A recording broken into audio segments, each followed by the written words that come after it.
Welcome to the Short Funk Podcast. I'm Tom Barbel, and today I'm actually recording this one probably as live as you're going to get in the foreseeable future. I was anticipating our internet being out because it was out this morning, but mysteriously it came back, and I'd like to send a particular shout out to Dave Brazza and all the folk that gave me compliments with my interlinking between the Beatles and rap music, which I think I'd mention maybe, perhaps not in quite this context, but I think certainly I talked a little bit about my experiences in Liverpool on a Stone Ape. Maybe a couple of Stone Apes, who knows. In any case, thank you very much for all the positive words associated with this, because really, sometimes, I'm never really sure when this thing's going to work out, but sometimes I get things right, and it's always nice to hear from listeners when I get things right. Today, I had the opportunity to see the film Straight Outta Compton. This is a film I've been wanting to see through weddings and train shows and a bunch of other stuff. I haven't had a chance to see it, but I was able to drag my wife.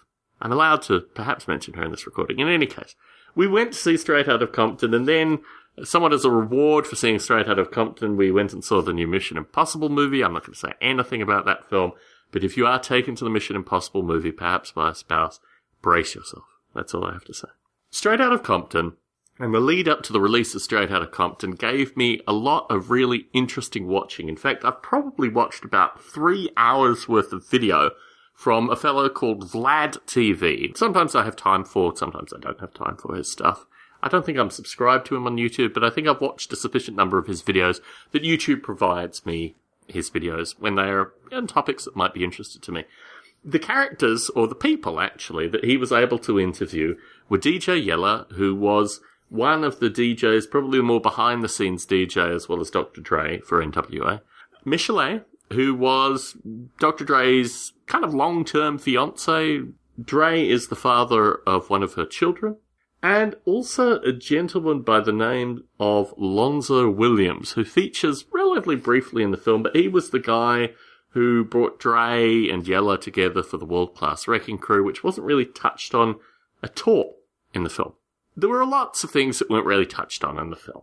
But certainly coming to the film from watching the various YouTube interviews and also going back and watching some relatively recent Jerry Heller interviews. Jerry Heller was the initial manager of NWA. He had some interesting relationships with the various participants in the group.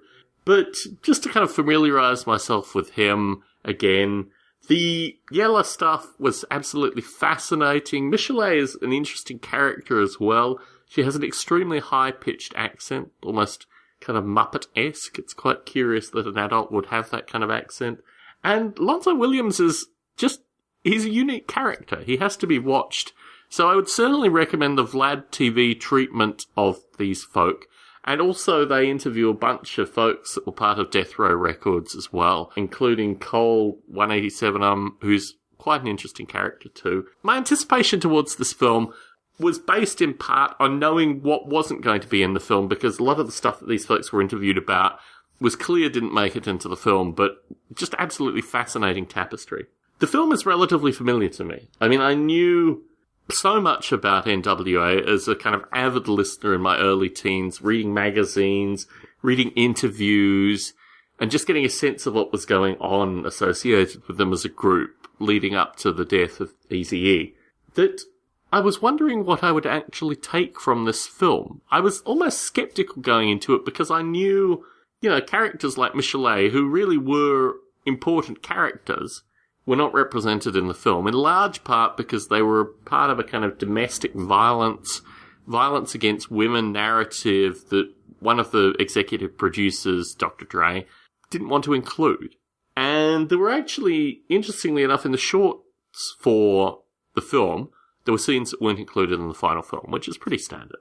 In terms of taking me back, however, to LA in the late 80s and early 90s. I was in LA in 1990. We didn't go to Compton, per se, but we went through some pretty rough areas of Hollywood, and I guess we probably went through areas, at least on the freeways, around Compton and Watts and these areas.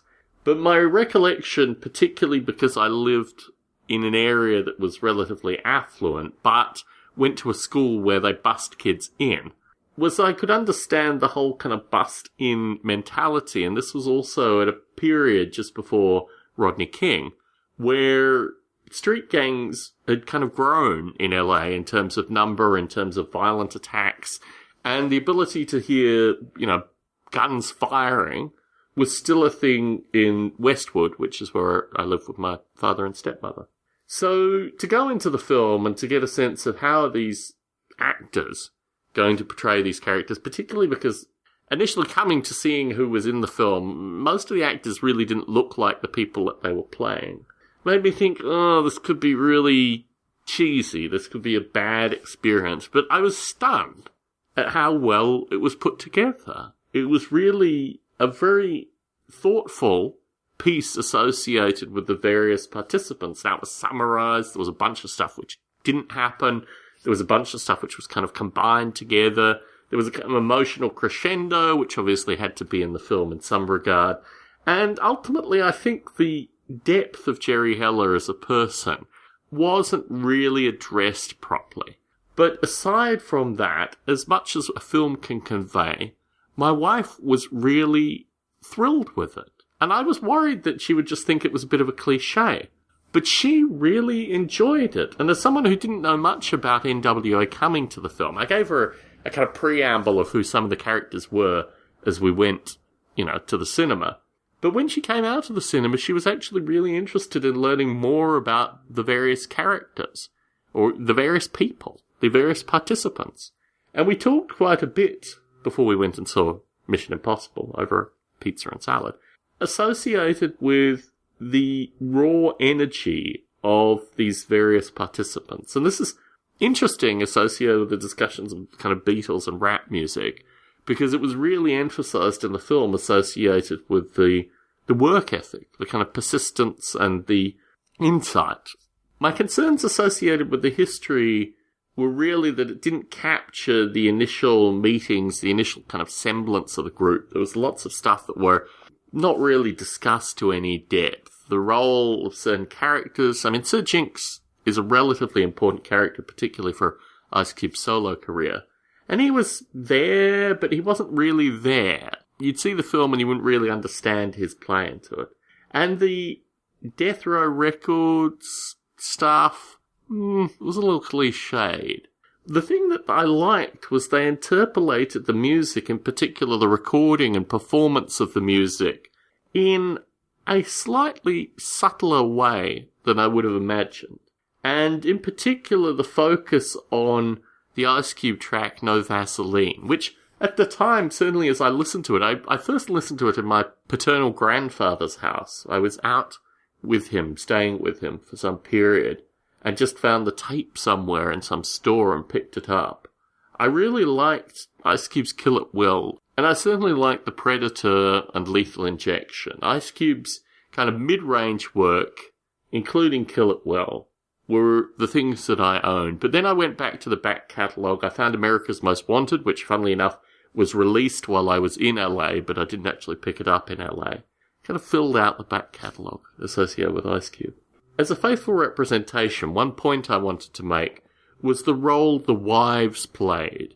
And although I anticipated that there would be a certain degree of misogyny, the thoughtful role that the various group members' wives played, associated with negotiation of contracts, associated with understanding, things occurring, these kind of things, very well done, actually. Although it was very much a Reader's Digest version of NWA, it was a pretty good film. And the actors and the fact that they looked different to the actual group members didn't really worry me after the first few minutes. It didn't really worry me from the start. So I would recommend Straight Outta Compton.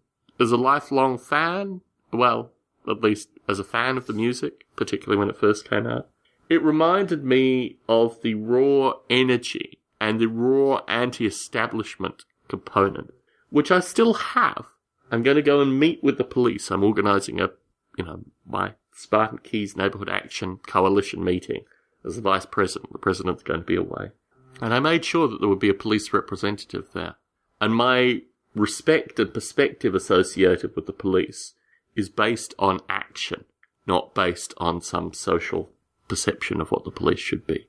And I think a large part of that can be attributed to the music that came out of LA in the late 1980s and early 1990s. Tom Barbalet in San Jose, signing out.